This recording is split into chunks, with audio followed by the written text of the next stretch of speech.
My notes here organized. All right, good afternoon.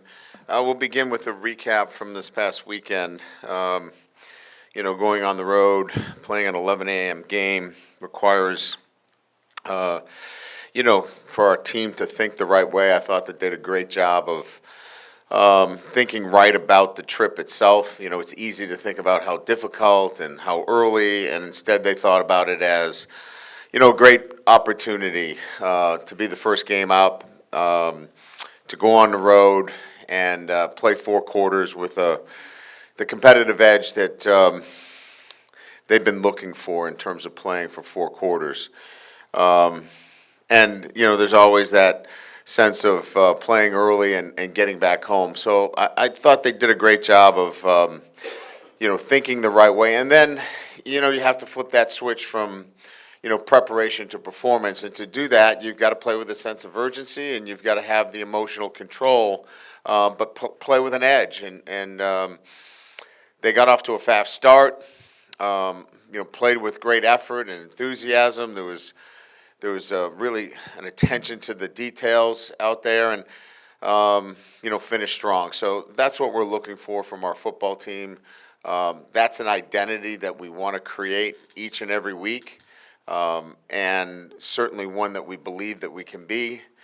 Now it's about building on that and looking for that consistency. There were obviously some great performances, as highlighted by Jaden Daniels and Malik Neighbors being named the SEC Co-Offensive Players of the Week. The play of the two of them, was certainly elite.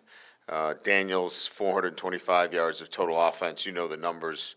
But I think if you really look at it closely, some of the things that maybe don't get the attention was his presence in the pocket and how many times he got hit after delivering, a great throw.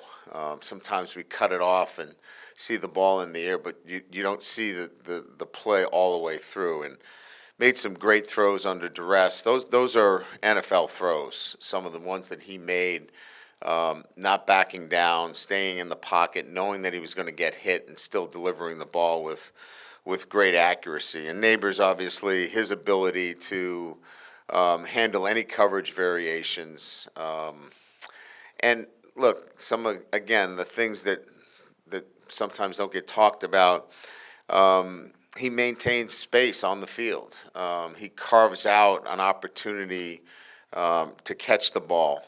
Many times we see defenders squeeze out offensive players. Malik is strong and physical as well, and he can hold his line and give the quarterback an opportunity. So hats off to both of those guys. Great work, and look to do the same. I don't know that there's any reason why they can't continue to play at that level. Obviously, defensively holding Mississippi State to 7 total yards on their first 3 possessions. I thought defensively coming together, allowing just under 100 yards rushing in the SEC in terms of anything that you do is a job well done. Third down, we were really efficient. We got off the field. And again, harassed the quarterback. Got the quarterback down, had sacks, did the things that you need to do in the SEC. You've got to play that kind of defense. So all in all, a great performance on the road, and now something that we need to certainly build on moving forward.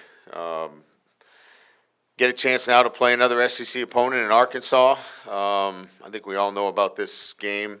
It is a hard-fought, physical game. Each and every year, I think the last 3 years have been decided by a total of something like 9 points, I think. It's a rivalry trophy, battle for the boot, annual trophy between the two schools that started back in the mid-'90s. So I know our guys understand who they're playing and the tough games that we've had with them, including last year. So they'll be prepared for that. Now it's about preparing the right way again this week, and then playing with that competitive edge. So looking forward to that. They've got some really good players. Sam Pittman does a great job. Have a ton of respect for Sam, and he'll have his team ready to play. Bouncing back after last week's loss, he'll have his team ready to go, and we'll have to respond in kind. KJ Jefferson, the quarterback, 3-year starter. I think we all know about his size and strength. He can run the football. Raheem Sanders, A.J. Green, 2 outstanding backs, Armstrong. And the defense, although a new defensive coordinator, outstanding coordinator coming from UCF. He's had great success, great pedigree in the SEC, was with Kevin Steele at Auburn. So we know we've got our hands full. So certainly looking forward to being in Tiger Stadium this Saturday. We're going to take advantage of being there because we won't be back for a little bit. So we'll talk about that and make sure our guys relish the opportunity of playing at home. We had a couple of guys that did not play. I'll talk about them briefly. First of all, Omar Spates had what we felt like was a lower body injury. I would list him now as probable. Ovia Gufu, the same thing, lower body injury. I'd list him as probable. Same thing with Mason Taylor. All of those will be probable. Greg Brooks is out. I don't have a lot that I can report on Greg. It is a family matter, so I am not going to speak on the family's behalf. If there's anything that I can get to you further after I speak with the family, we'll certainly give you information. But Greg is dealing with a medical emergency, and he will not be available. So with that, we'll open it up to questions. Coach, is it right up here, just to your left? Is it Greg's medical emergency? Or Yes. Okay. Greg has a medical emergency. Just the defense that you rolled out there, had one of the best showings of the year. Obviously, it had a lot of new faces. Was that the best 11 that you could put out there, or was it the best 11 at the time? Did you feel really good about it in retrospect? Yeah, we did. I mean, we had a lot of confidence that Braden Swinson would be able to go in there and play at a high level. He had during the year. Whit Weeks, we knew what we had. We had a young player, certainly a true freshman, but he can run all over the field. He's extremely athletic. I think you get a little concerned when you play a lot of true freshmen. Certainly in the back end of your defense. Ryan Yates came in and played really well. He was clean. He was disciplined in his alignments. He was assignment correct. But, you got 3 true freshmen on the field. On the road in the SEC, I don't think you're running around going, oh, this is great. But we had confidence in them that they could go out and play well. I think what it shows more than anything else, and Coach and I were talking about this, Coach House, is that we have more than 11, and we need to play them more. It's kind of like what we talked about the week before with Guillory and certainly Jefferson at the tackle position. They didn't play enough the week before. They played much more, and you can see how that helps our rotation at the defensive line.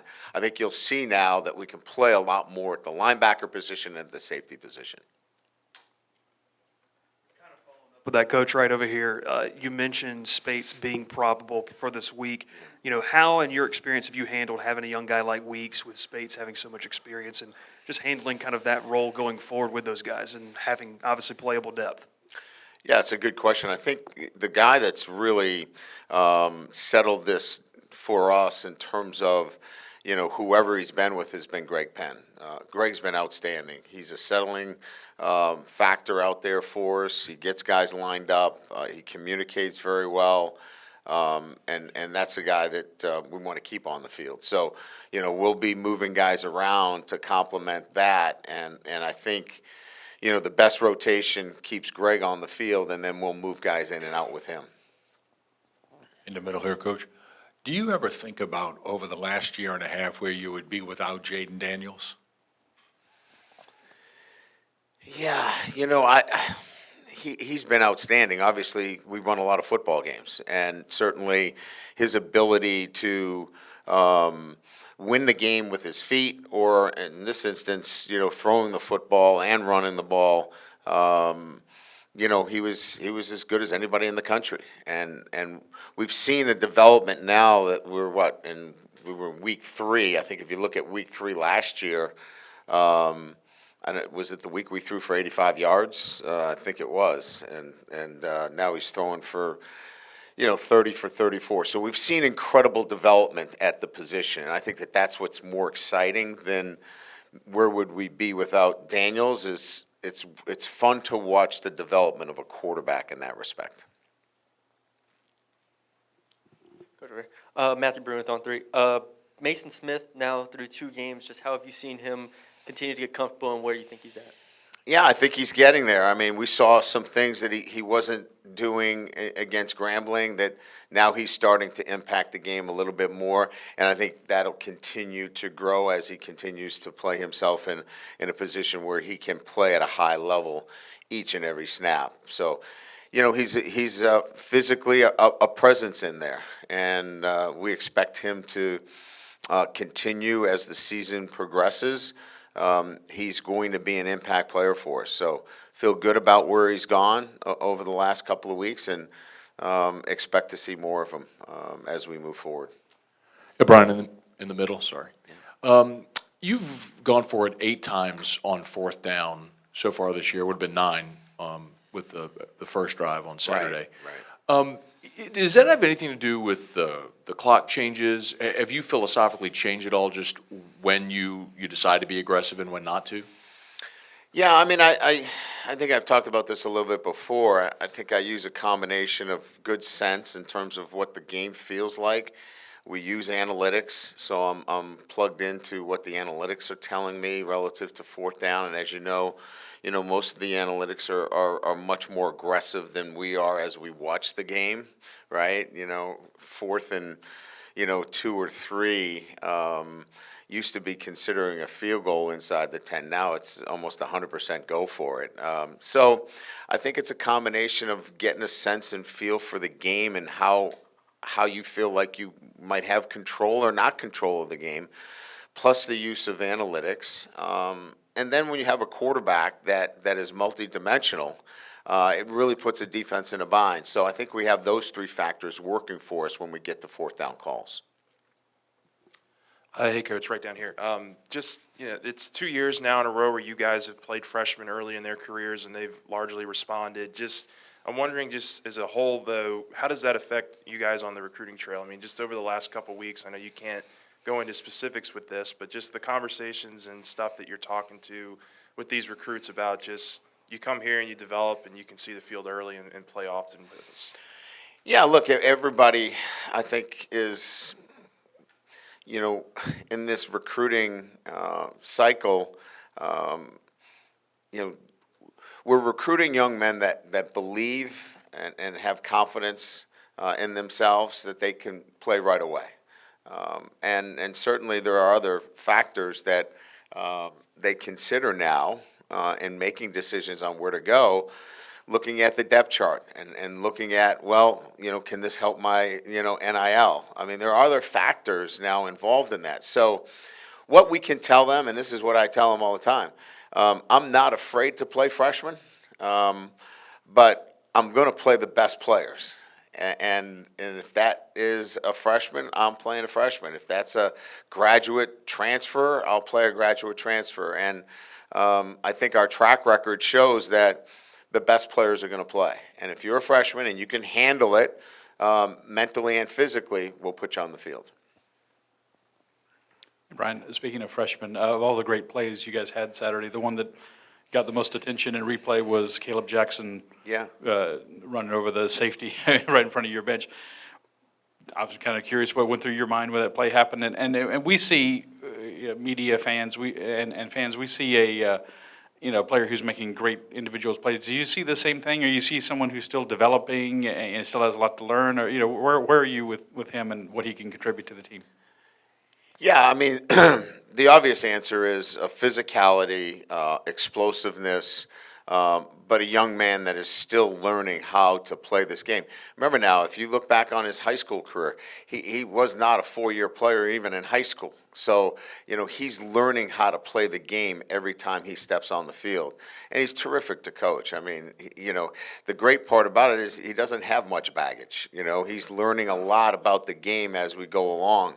We're talking to him about some of the rules as it relates to kickoff. If the impetus of the ball goes into the end zone and it hits you, you don't have to take it out. These are foreign things to him. So, just teaching him the game and him learning the game is kind of where we're at with him. But it's easy to see the raw physical ability, but there's so much more to that, and that's if you, and I know you watched the game closely, you saw what Diggs and Williams were able to do in third down protections against a very difficult scheme. Caleb's not ready for that. He will get ready for that, but he's just not there yet. Coach Savion Jones seemed to really impact the game early, pressure on the first drive, sack on the second drive. What are you seeing out of him? Just moving better. Here's a bigger guy that is starting to come into his size. He put on a lot of weight in the offseason. Good weight, but he's now having to play more football than he's ever played. He's starting to get a sense of how to train and put himself in a position to handle himself with this new role that he has. And I think he's only going to continue to get better. We saw that suddenness. We saw that reaction that we weren't getting earlier in the year. The game's starting to get easier for him again, and I just think he's going to continue to get better. Over here, yep, Brett Martell with AP. Do you have examples from throughout your coaching career of teams that maybe didn't do as well as expected right out of the gate, but turned out to be quite formidable, that have been instructive to you as you kind of try to figure out what are the remedies for not starting the way you want in a season? Yeah, I mean, I could probably, give you a number in 32 years of doing this. The specifics I'd have to take some time to think about.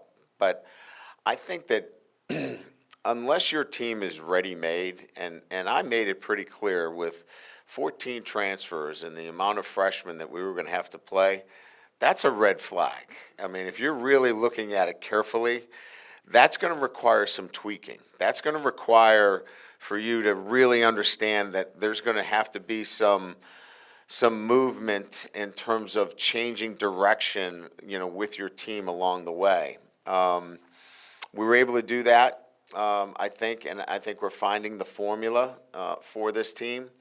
But I think that, most teams that I've had, there haven't been as many that are just add water and just go.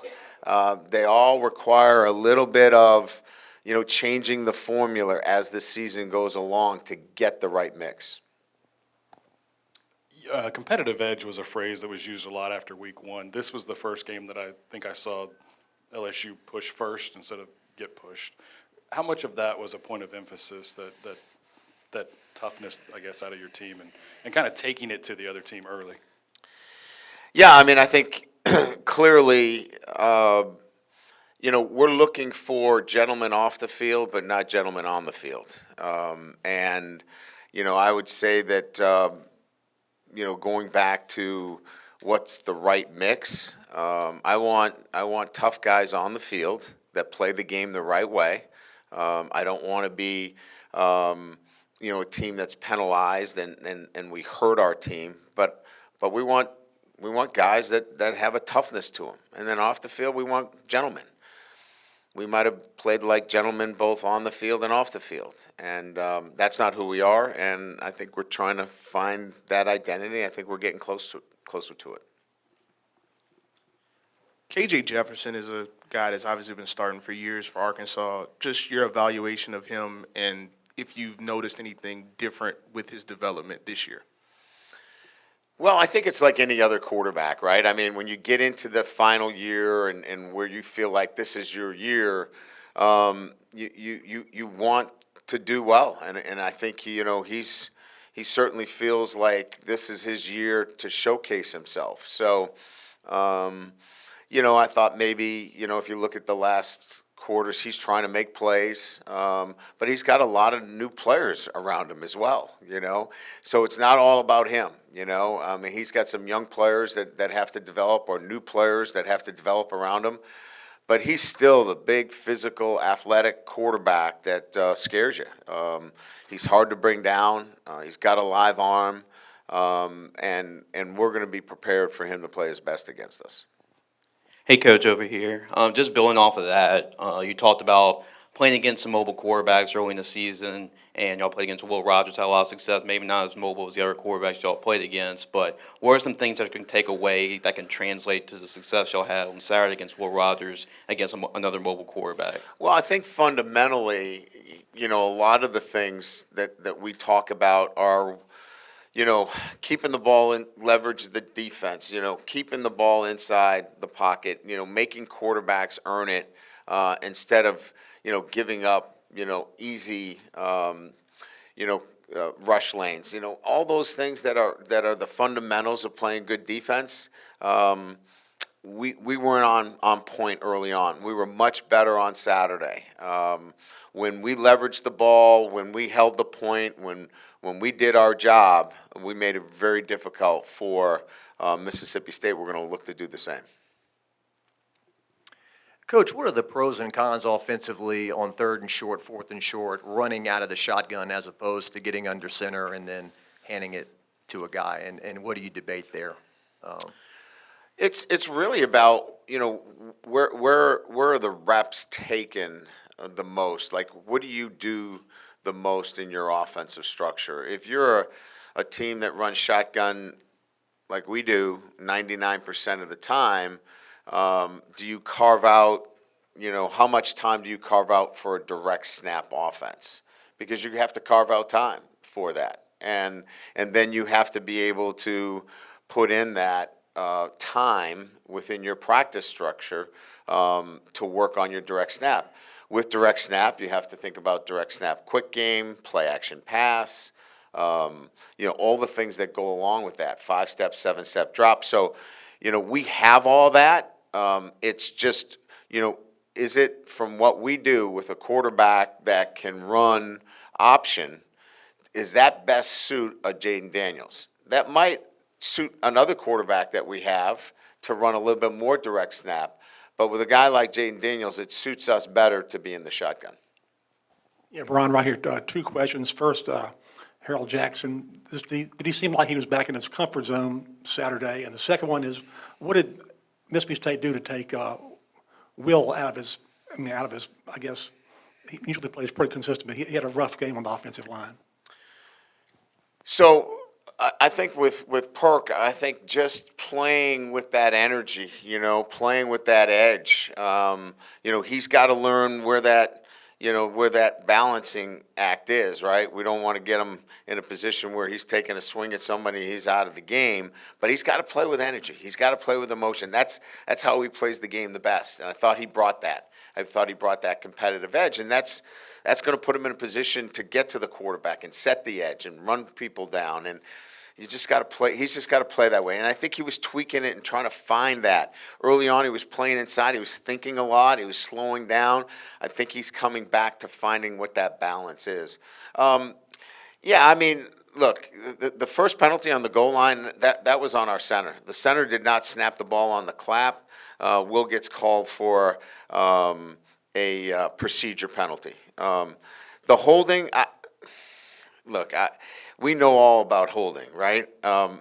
It is debatable on the call. The only one that I had a conversation with him is the retaliatory action with the helmet. And I said, look, you wear 7 and you're a captain. You got to make better decisions. But that's the first time I've ever talked to him about making a bad decision going into his sophomore year. So I think we're on the plus side when it comes to that with Will Campbell. Just real quick, do you know when Greg might be back again? Do not. Do not. And then what was it kind of about Whit Weeks that y'all liked and trusted in him to be able to make a start in an SEC game for the first time? First of all, he has elite speed at the position. He can cover the field. He can run mistakes down. And when you can run mistakes down, that gives you a real advantage in terms of playing the position. The second thing is he sees an open gap, he's going to take it. You saw that early in the game. He shot the gap, TFL. He's got, obviously there's a learning curve there. There are some things that he did that, we're going to have to continue to work with. But when you have a guy that's that athletic, has a really good sense of pass coverage. He's not lost out there in pass coverage. And I would say that probably is the reason why he's out there, because he's not lost in anything. Can he get better in areas? Absolutely. And then he makes up for a lot of that with high-end athletic ability. Mississippi State was in the back. Mississippi State was the first of 5 SEC games for the team. How do we see that this weekend's performance is reciprocated in the next couple weeks? And then how have you seen the team's adjustment to the no stop clock rule on first downs? Yeah, that's the challenge, right? We're going to play 4 more SEC opponents. We need all hands on deck. We've got to be able to play with the same kind of competitive edge, the same kind of preparation. This is the grind of it now, right? This is where you get into your process and making sure that everybody has an understanding of doing the little things the right way every single day. We're off and running now. This is the good stuff for coaches. Players, maybe not so much. They want to get to Saturday, but we got to keep them focused on every single day. The clock rule really has no effect on what we do and how we operate. It's stopped before the half, and it's stopped at the end of the game. So if it didn't get stopped there, maybe there'd be some alterations and changes that you would make. But because it's stopped in those critical possessions, it really hasn't affected us at all. Thank you.